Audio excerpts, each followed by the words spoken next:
La plupart des personnes qui n'arrivent pas à décrocher le travail de leurs rêves, elles n'ont absolument aucun problème de CV. Le problème, en fait, c'est leur cerveau qui les sabote en temps réel. Ouais, exactement. Et franchement, les sources qu'on a étudiées pour ce décryptage aujourd'hui, elles sont fascinantes. C'est un document rédigé par un expert en recrutement et en sciences cognitives, et les données montrent un truc dingue. Ah oui, c'est quoi exactement? 90% des candidats échouent, pas du tout par manque de compétences, mais à cause d'une surcharge cognitive qui est totalement invisible.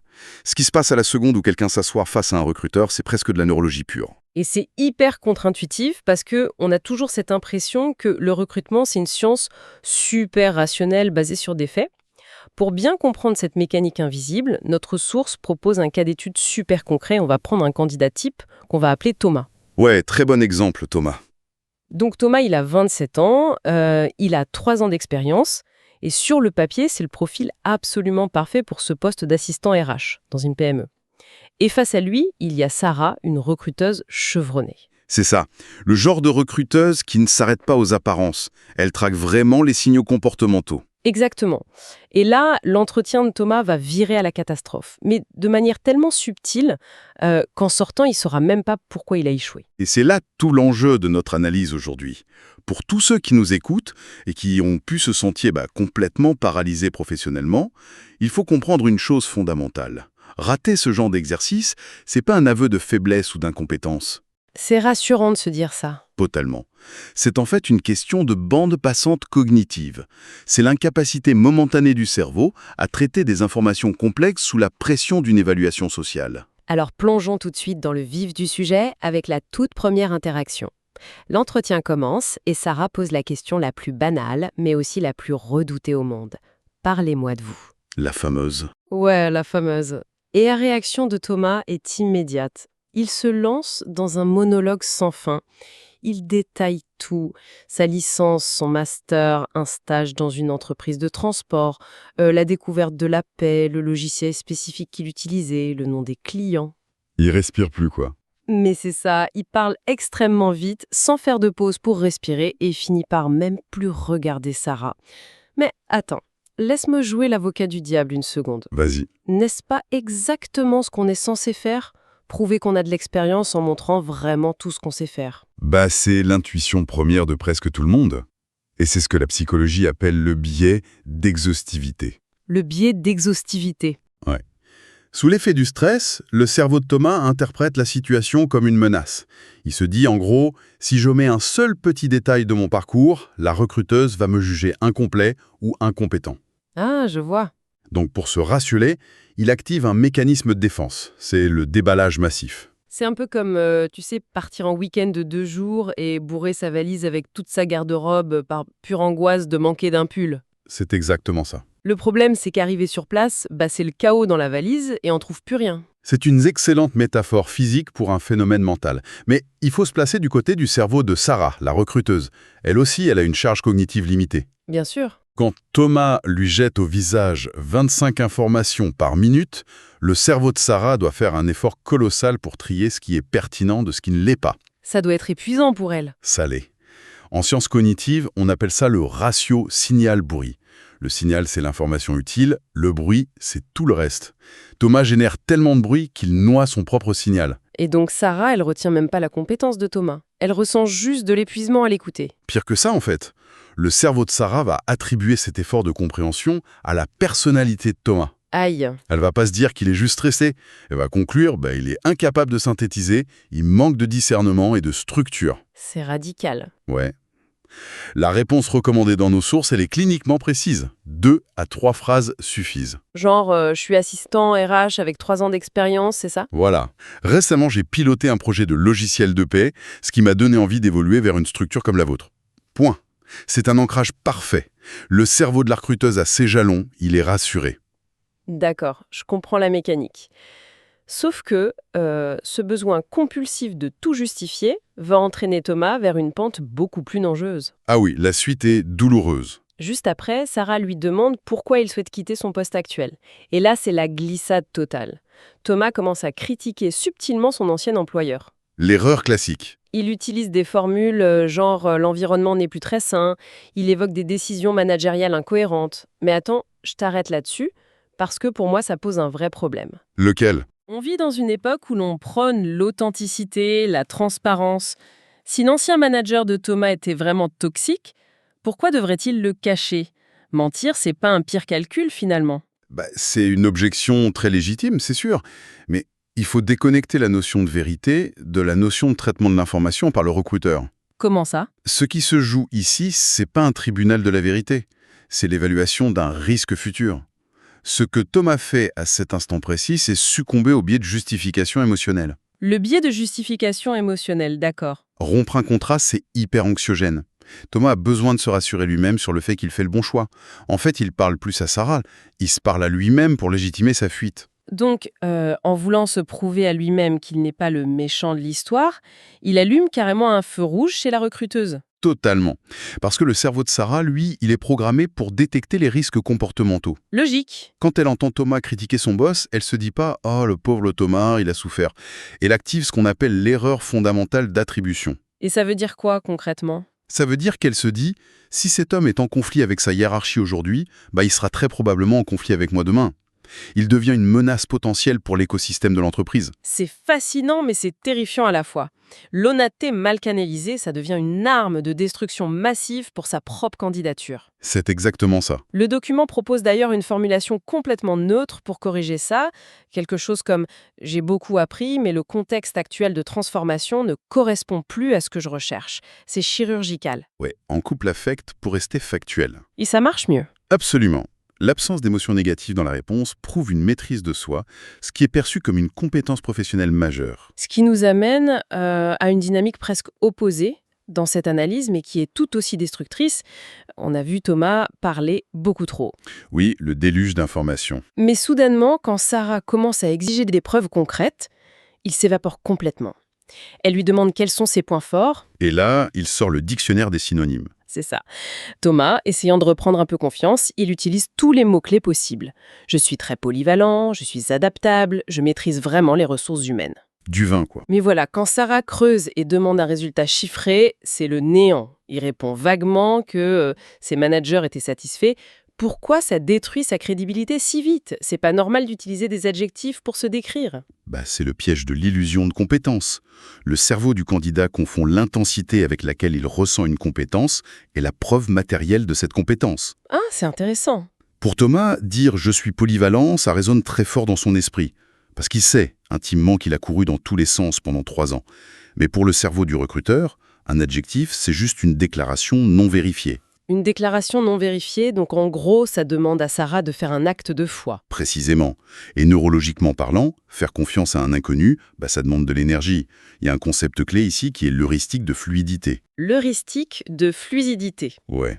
Si je te dis « je suis un travailleur acharné », ton cerveau doit traiter ce concept flou, le comparer à sa propre définition du travail acharné et évaluer si je mens.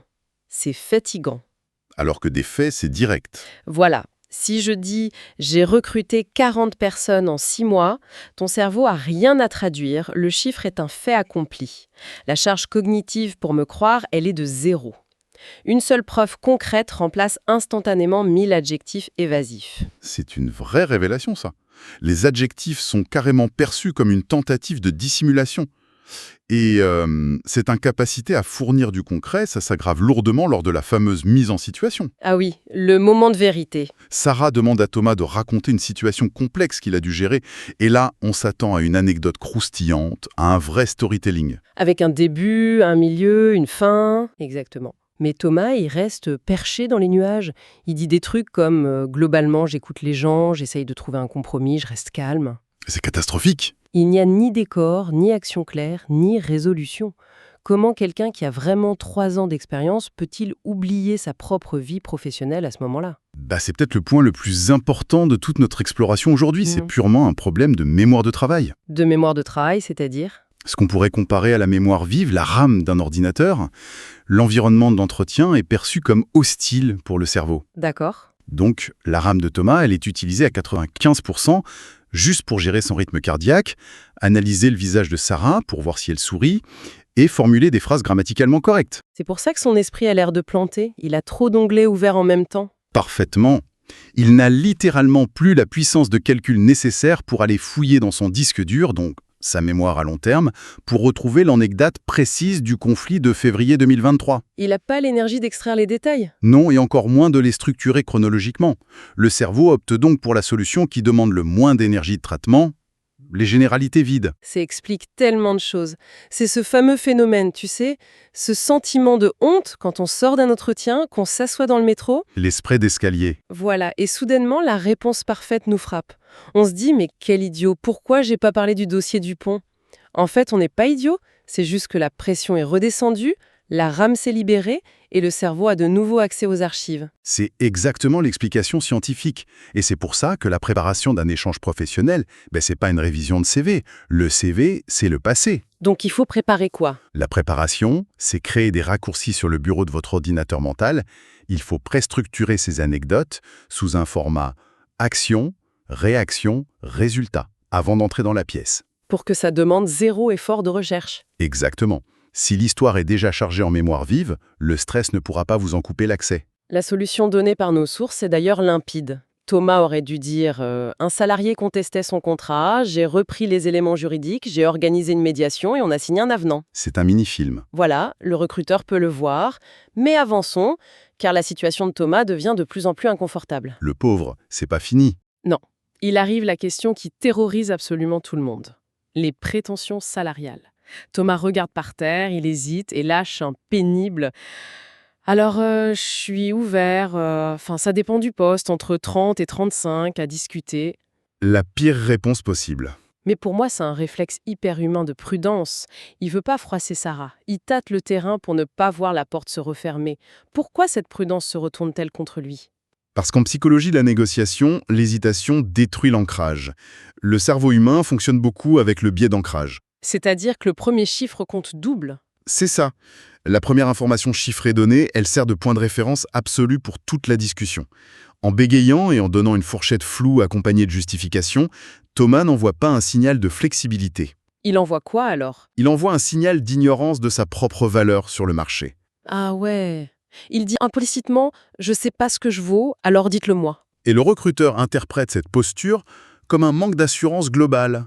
Si le candidat ne sait pas défendre ses propres intérêts avec conviction, comment est-ce qu'il défendra les intérêts de l'entreprise face à un fournisseur ou un syndicat? Vu comme ça pardonne pas. La correction est d'une simplicité désarmante, mais elle demande un effort mental massif.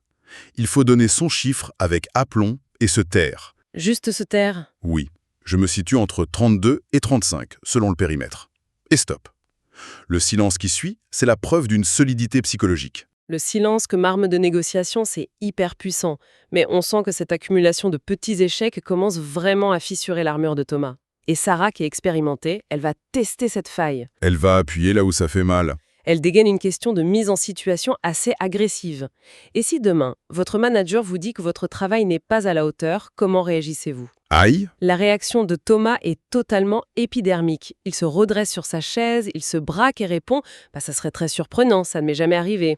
Ça dépendrait de comment il me le dit. » Il perd complètement ses moyens. Il se met littéralement sur la défensive face à une situation qui en fait n'existe même pas. Ouais. Ce que Sarah vient de faire, c'est activer la menace de l'ego. Elle a délibérément simulé une attaque contre l'identité professionnelle de Thomas. Et ça provoque quoi dans son cerveau?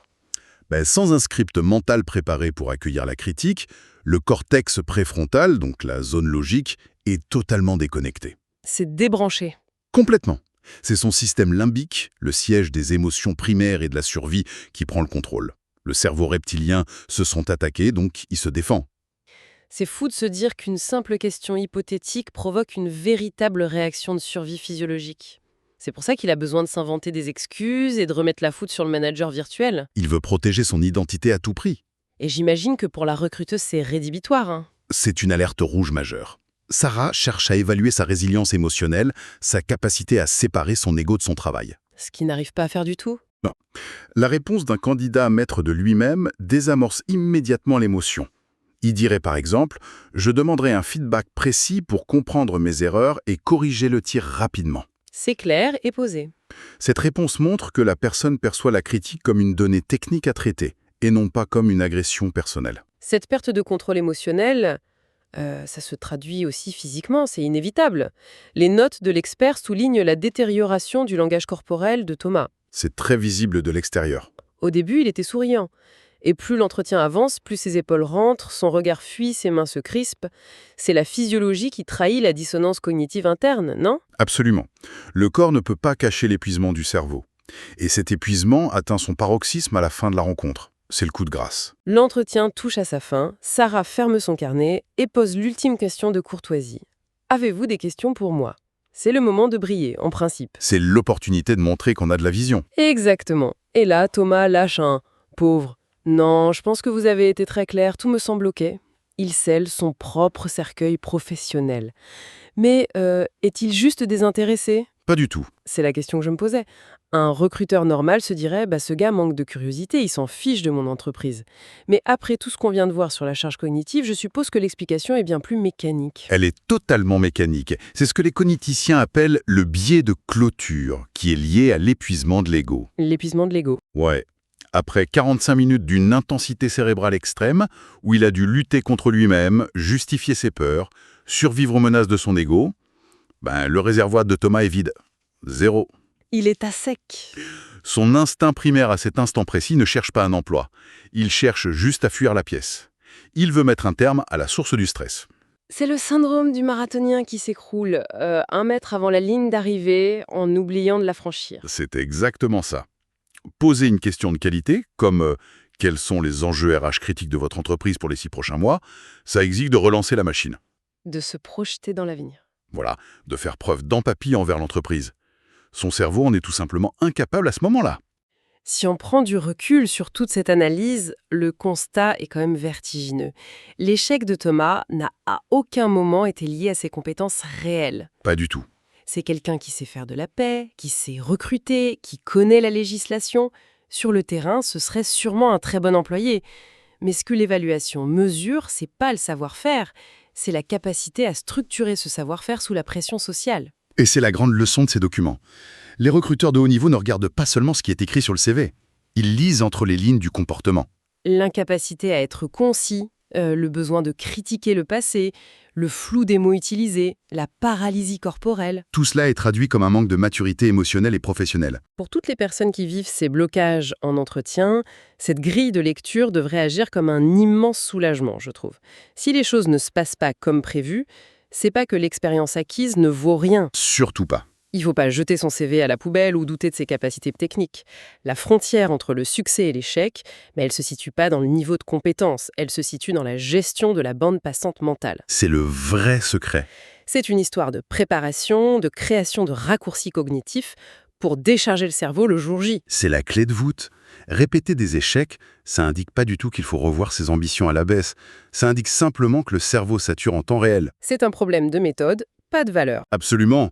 Le véritable défi professionnel aujourd'hui ne consiste plus seulement à apprendre son métier. Le vrai défi, c'est d'apprendre à dompter sa propre psychologie lorsqu'il faut parler de soi. La prochaine fois qu'un enjeu majeur se présente, l'objectif n'est pas de se demander quelles sont mes compétences. Mais plutôt, comment mon cerveau va-t-il réussir à raconter mon histoire quand il sera en mode survie? C'est exactement ça. C'est là que se trouve la véritable maîtrise.